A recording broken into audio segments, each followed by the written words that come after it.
नमस्कार मंडळी, श्री स्वामी समर्थ। स्वागत आहे तुमचं माझ्या यूट्यूब चॅनलवरती। आजचा दिवस तुम्हा सर्वांना खूप छान सुखाचा समाधानाचा जाऊ देत हीच मी स्वामींच्या चरणी प्रार्थना करते आणि आजच्या या नवीन व्हिडिओला सुरुवात करते। पण त्या अगोदर तुम्ही माझ्या चॅनलवरती जर नवीन असाल तर चॅनलला पण लगेच सबस्क्राइब करा आणि कमेंटमध्ये श्री स्वामी समर्थ लिहायला अजिबात विसरू। गुढीपाडव्यापासून मराठी नववर्षाची सुरुवात झाली आहे। चैत्र महिना संपून आता वैशाख महिना सुद्धा सुरू झालेला आहे आणि या संपूर्ण वर्षात अनेक शुभ योग जुळून येतात। पण त्यातील काही योग असे असतात की ते खूपच पुण्यदायी आणि विशेष मानले जातात आणि हे योग वारंवार येत नाहीत आणि त्यामुळे जेव्हा असे योग येतात तेव्हा त्या दिवशी केलेल्या चांगल्या गोष्टींचा आपल्या आयुष्यावर सकारात्मक परिणाम होऊ शकतो। असाच एक महत्त्वाचा योग आहे तो म्हणजे गुरुपुष्यामृत योग, जो उद्या 23 एप्रिल गुरुवारी आलेला आहे। आणि विशेष म्हणजे मराठी नववर्षाच्या सुरुवातीलाच हा शुभ योग जोडून आलेला आहे। जेव्हा पुष्य नक्षत्र गुरुवारी येतं तेव्हा हा योग तयार होतो आणि हा योग सर्व कामांसाठी अत्यंत शुभ मानला जातो। या दिवशी सोनं खरेदी करणं, नवीन काम सुरू करणं, नवीन व्यवसायाची सुरुवात करणं किंवा खूप दिवसांपासून थांबलेलं काम पुन्हा सुरू करणं हे सगळं काही खूप शुभ मानलं जातं आणि अशा गोष्टींमध्ये यश मिळण्याची शक्यता वाढते। पण एक गोष्ट लक्षात ठेवायची आहे ती म्हणजे या दिवशी विवाह करणं टाळलं जातं, कारण पुष्य नक्षत्र विवाहासाठी योग्य मानलं जात नाही। या योगाची वेळही खूप महत्त्वाची असते। गुरुवारी रात्री 8:57 हा योग सुरू होतो आणि पुढे तो काही काळ टिकतो आणि या काळामध्ये केलेल्या पूजा, जप, साधना किंवा संकल्प यांना विशेष महत्त्व दिलं जातं, कारण पुष्य नक्षत्र हे पोषण देणारं, ऊर्जा देणारं आणि सकारात्मकता वाढवणारं मानलं जातं आणि यालाच पूर्वीतिष्य असंही म्हटलं जातं, ज्याचा अर्थ सुख, समृद्धी आणि शुभ फळ देणारा असा होतो। या दिवशी आपल्या कुलदेवतेची पूजा करणं, माता लक्ष्मीची विशेष पूजा करणं, तसेच भगवान विष्णूंची भक्ती करणं हे खूप फलदायक मानलं जातं आणि अनेक लोक या दिवशी गुरुमंत्र घेणं किंवा नवीन गुंतवणूक करणं ही शुभ मानतात। धार्मिक दृष्टिकोनातून हा दिवस खूप महत्त्वाचा असल्यामुळे या दिवशी काही सोपे पण प्रभावी उपायही सांगितले जातात आणि आजच्या या व्हिडिओमध्ये मी तुम्हाला असाच एक खास उपाय सांगणार आहे जो तुम्ही अगदी सहज करू शकता। उद्या 23 एप्रिलला गुरुवारी तुम्ही जर काही मोठं केलं नाही तरीही चालेल, पण फक्त मातीच्या भांड्यात एक छोटीशी वस्तू ठेवल्यास घरात सकारात्मक बदल जाणवू शकतात, पैशाचा प्रवाह वाढण्यास मदत होते आणि घरातील वातावरण अधिक चांगलं होऊ शकतं। तर ही वस्तू नेमकी कोणती आहे आणि हा उपाय कोणत्या वेळेत आणि कसा करायचा याची संपूर्ण माहिती आजच्या व्हिडिओमध्ये मी तुमच्यासोबत शेअर करणार आहे। त्यामुळे व्हिडिओ हा स्किप न करता शेवटपर्यंत नक्की पहा, जेणेकरून तुमच्यापर्यंत योग्य ती माहिती पोहोचेल। आणि तुम्ही माझ्या चॅनलवरती जर नवीन असाल तर चॅनलला पण लगेच सबस्क्राइब करा आणि बेल आयकॉनला सुद्धा प्रेस करा, म्हणजे मी जेव्हा कधीही नवीन व्हिडिओज अपलोड करेन त्याचं नोटिफिकेशन सर्वात आधी तुम्हाला मिळेल आणि तुमचा एकही व्हिडिओ हा मिस होणार नाही। आणि कमेंट बॉक्समध्ये ओम श्री महालक्ष्मी नमः नक्की लिहा, ज्यामुळे तुमच्यावर आणि तुमच्या कुटुंबावर माता लक्ष्मीचा आशीर्वाद राहील। तर आजच्या या व्हिडिओमध्ये मी तुम्हाला एक खास आणि सोपा उपाय सांगणार आहे आणि हा उपाय तुम्हाला गुरुवारी गुरुपुष्यामृत योगाच्या दिवशी संध्याकाळच्या वेळेत करायचा आहे, कारण हा उपाय लक्ष्मी प्राप्तीसाठी आणि धनवृद्धीसाठी खूप महत्त्वाचा मानला जातो। त्यामुळे ज्यांना आर्थिक स्थैर्य हवं आहे, घरात पैसा टिकावा असं वाटतं किंवा परिस्थितीमध्ये सुधारणा व्हावी असं वाटतं, त्यांनी हा उपाय श्रद्धेने आणि मनापासून करून बघावा। असं म्हटलं जातं की या शुभ योगावर केलेल्या कृतींचं फळ दीर्घकाळ टिकतं आणि म्हणूनच या दिवशी केलेले उपाय विशेष प्रभावी ठरतात। विशेषतः माता लक्ष्मीची पूजा आणि संबंधित उपाय केल्यास घरात सकारात्मक ऊर्जा वाढते आणि आर्थिक बाबतीमध्ये स्थैर्य येण्यास मदत होऊ शकतं। जर तुमच्या घरात पैसा टिकत नसेल, कमाईपेक्षा खर्च जास्त होत असेल, कर्जाची चिंता असेल किंवा सतत आर्थिक ताण जाणवत असेल तर हा उपाय अशा परिस्थितीमध्ये थोडा आधार देणारा ठरू शकतो आणि म्हणूनच हा उपाय योग्य वेळेत करणं महत्त्वाचं मानलं जातं। गुरुपुष्यामृत योग हा 23 एप्रिलला रात्री 8:57 सुरू होणार आहे आणि त्यामुळे हा उपाय या वेळेनंतरच करायचा आहे। साधारण रात्री 9 वाजल्यापासून ते दुसऱ्या दिवशी पहाटेपर्यंत तुम्ही हा उपाय कधीही करू शकता, पण शक्य असेल तर सुरुवातीच्या शुभ वेळेमध्ये तो करण्याचा प्रयत्न करा, कारण त्या वेळेमध्ये वातावरण अधिक शांत आणि सकारात्मक असतं। आता हा उपाय करण्यासाठी तुम्हाला मातीचं छोटंसं भांडं लागेल, ज्याला काही जण कुल्हड किंवा लहान हंडी म्हणतात। नवीनच घ्यायचं आहे असं काही बंधन नाही, पण ते स्वच्छ आणि न तुटलेलं असणं महत्त्वाचं आहे।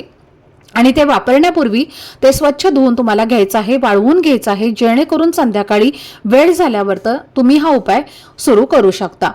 दिवसभरामध्ये तयारी करून ठेवा आणि जसं संध्याकाळी हा शुभयोग सुरू होईल तसं देवघरामध्ये दिवा लावा, वातावरण शांत ठेवा आणि मन एकाग्र करून या उपायाची सुरुवात करा। पुढे हा उपाय नेमका कसा करायचा हे मी तुम्हाला सांगणार आहे। आता हे जे मातीचं बोळकं आहे किंवा मातीचं जे हंडी किंवा भांडं आहे तर ते तुम्हाला देवघरामध्ये असणाऱ्या माता लक्ष्मीच्या फोटोजवळ ठेवायचं आहे किंवा माता लक्ष्मीच्या अगदी चरणाजवळ हे बोळकं तुम्हाला ठेवायचं आहे। तिथे जागा असेल तर तुम्ही तिथे ठेवलं तरी सुद्धा चालेल आणि जर समजा तिथे जागा नसेल तर देवघरामध्ये जिथे कुठे जागा आहे तिथे तुम्ही ठेवू शकता। आता सर्वप्रथम आपल्याला बोळक्यावरती हळदीने एक स्वस्तिक जे आहे तर ते काढून घ्यायचं आहे। स्वस्तिक काढताना व्यवस्थित काढायचं आहे, मधले 4 डॉट्स आणि साइडच्या 2 लाईन सुद्धा व्यवस्थित काढायचं आहे।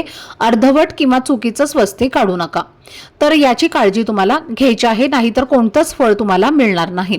म्हणून व्यवस्थित बघून तुम्हाला हळदीने त्या बोळक्यावरती एका साइडने स्वस्तिक काढून घ्यायचं आहे। यानंतर या बोळक्यामध्ये आपल्याला सगळ्यात आधी काही भीमसेनी कापराच्या वड्या ज्या असतात तर त्या भरायच्या आहेत, म्हणजे अगदी 7 ते 8 तुम्ही भीमसेनी कापूर वड्या टाकू शकता। जर तुमच्याकडे भीमसेनी कापूर नसेल तर जो साधा कापूर असतो म्हणजे जो गोल कापूर असतो तो घेतला तरी सुद्धा चालेल आणि त्या गोल कापराच्या वड्या सुद्धा तुम्ही 3 ते 4 या संख्येमध्ये घ्यायच्या आहेत। म्हणजेच काय तर आपल्याला त्या बोळक्यामध्ये पहिला थर जो द्यायचा आहे तर तो कापराचा द्यायचा आहे आणि त्यानंतर आपल्याला या कापरावरती 1 रुपयाची 11 नाणी ठेवायची आहेत। 11 नाणी घेताना शक्यतो तुम्हाला 1 साल असलेली मिळाली म्हणजे तर नक्कीच घ्या। म्हणजेच काय तर 1-1 रुपयाची नाणी समजा तुमच्याकडे 2023 ची सगळी नाणी आहेत तर ती घ्या किंवा कोणत्याही सालाची असतील तरीही चालतील, पण 11 नाणी शक्यतो तुम्हाला एका सालची असतील तर तीच घ्या आणि नसेल तर वेगवेगळ्या सालाची असतील तर ती सुद्धा तुम्ही घेऊ शकता। फक्त 1 रुपयांचीच 11 नाणी तुम्हाला 11 रुपये असे घेऊन त्या बोळक्यामध्ये ठेवायचं आहे। त्यानंतर आपल्याला या नाण्यांच्या वरती चिमूटभर पिवळी मोहरी टाकायची आहे। जर तुमच्याकडे पिवळी मोहरी नसेल तर तुमच्या देवघरामध्ये जी कवडी असते पिवळ्या रंगाची किंवा पांढऱ्या रंगाची त्यातली 1 कवडी सुद्धा तुम्ही या बोळक्यामध्ये टाकू शकता। जर तुमच्याकडे पिवळी मोहरी नसेल तर आणि कवडी नसेल तर अशा वेळी काय करायचं तर आपल्या स्वयंपाकघरामध्ये जी लवंग असते स्वयंपाकघरामध्ये जे आपण वापरतो तर 1 फुलासहित असलेली लवंग तुम्हाला घ्यायची आहे आणि ती लवंग या मातीच्या भांड्यामध्ये ठेवायची आहे। आता या तिन्ही वस्तू तुम्हाला घेण्याची गरज नाही, म्हणजे पिवळी मोहरी असेल तर अशा वेळी तुम्ही कवडी आणि लवंग घ्यायच्या नाहीत किंवा तुमच्याकडे कवडी आहे तर तुम्ही कवडीच घेऊ शकता। तुम्हाला जर काळी मोहरी किंवा लवंग घेण्याची गरज नाही। तर या 3 पैकी ज्या वस्तू तुमच्याकडे आहेत ती त्यातली एकच वस्तू घेऊन तुम्हाला मातीच्या भांड्यामध्ये टाकायची आहे। म्हणजेच काय तर तुम्हाला काय लागणार आहे मातीच्या भांड्यामध्ये सगळ्यात आधी आपण भीमसेनी कापराच्या वड्या ठेवल्या 5 ते 7 आणि त्यानंतर त्यावरती आपण 1-1 रुपयाची 11 नाणी जी आहेत तर ती ठेवलेली आहेत आणि त्यासोबतच सांगितल्याप्रमाणे पिवळी मोहरी कवडी किंवा लवंग जी आहे तर ती आपण ठेवली आहे। आता या सगळ्या वस्तू त्या बोळक्यामध्ये भरल्यानंतर तुम्हाला त्या बोळक्यावरती 1 फूल ठेवायचं आहे आणि आता संध्याकाळच्या वेळेमध्ये आपण फुलं तोडत नाही, म्हणून दिवसभरामध्ये तुम्ही जे फूल आहे तर ते तोडून ठेवायचं आहे। शक्यतो लाल किंवा पिवळं फूल असेल तर तेच घेण्याचा प्रयत्न करा। आता हे फूल तुम्ही त्या बोळक्यावरती ठेवल्यानंतर सर्वप्रथम तुम्हाला माता लक्ष्मीला हळद कुंकू अर्पण करायचं आहे। त्यानंतर त्या बोळक्याला सुद्धा हळदी कुंकू तुम्हाला लावून घ्यायचं आहे आणि माता लक्ष्मीला मनोभावे प्रार्थना करायची आहे। तिचा वरद हस्त हा आपल्या घरावर कायम राहावा, आर्थिक प्रगतीसाठी, आर्थिक प्राप्तीसाठी, लक्ष्मी प्राप्तीसाठी, तसेच पैशांचा ओघ हा कायम वाढत राहावा, आर्थिक परिस्थिती ही आपली चांगली राहावी, आपल्याला कधीही पैशाची किंवा कुठल्याही प्रकारच्या धनाची कमतरता पडू नये अशी मनोभावे आपल्याला प्रार्थना करायची आहे। त्यानंतर तुम्हाला हे जे बोळकं आहे ते तिथंच तुम्हाला तुमच्या देवघरामध्ये जागेवरती राहून द्यायचं आहे आणि दुसऱ्या दिवशी शुक्रवार आहे, शुक्रवारी सकाळी उठल्यानंतर ते बोळकं त्या वस्तूंसहित तिथून तुम्हाला उचलून घ्यायचं आहे आणि तुमच्या घराच्या उत्तर दिशेला किंवा घराच्या पूर्व दिशेला जिथे कुठे ठेवायला जागा असेल तिथे ठेवून द्यायचं आहे। ठेवताना फक्त हे बोळकं जे आहे तर ते बाहेरच्या कोणत्याही व्यक्तीच्या नजरेला पडणार नाही अशा पद्धतीने तुम्हाला ठेवून द्यायचं आहे। आता हे किती दिवस ठेवायचं आहे तर पुढच्या महिन्यामध्ये सुद्धा मे महिन्यामध्ये सुद्धा गुरुपुष्यामृत योग आलेला आहे।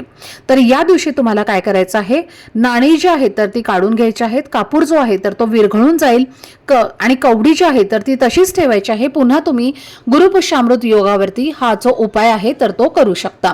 ज्या वस्तू आहेत तर त्या तशाच आहेत तर त्या तुम्ही त्या पुन्हा वापरायच्या आहेत आणि कापुरासोबत कापूर जो आहे तर तो विरघळून गेलेला आहे तर फक्त कापूर तुम्हाला नवीन घ्यायचा आहे आणि अशा पद्धतीने हा जो उपाय आहे तर तो तुम्हाला गुरुपुष्यामृत योगावरती म्हणजेच उद्या करायचा आहे। त्याचबरोबर पहा, तुम्ही हा उपाय करणार आहे तर तो पूर्णपणे गुप्तपणे करायचा आहे। बाहेरच्या कोणत्याही व्यक्तीला किंवा आपल्या शेजाऱ्यांना सांगायचं नाही की तुम्ही असा हा उपाय करणार आहे। किंवा बऱ्याच वेळेला काय होतं की आपल्या घरामध्ये जी मुलं असतात तर ती सुद्धा बाहेर जाऊन सांगत असतात, पण हे असं आपल्याला अजिबात करायचं नाही। तर गुप्तपणे हा उपाय जो आहे तर तो आपल्याला करायचा आहे। नक्कीच या उपायाचं शुभफळ जे आहे तर ते तुम्हाला प्राप्त होईल। घरातील सर्व आर्थिक अडचणी ज्या आहेत तर त्या दूर होतील। जो काही पैशांचा ओघ आहे तर तो सुद्धा वाढेल। जर तुमच्या घरामध्ये सूतक असेल तर हा उपाय तुम्हाला करता येणार नाही। आणि स्त्रियांना मासिक धर्म असेल तर मग घरातील पुरुषाने किंवा इतर कोणीही हा उपाय केला तरीही चालेल। तर ही अत्यंत महत्त्वाची माहिती मला तुमच्यापर्यंत शेअर करायची होती।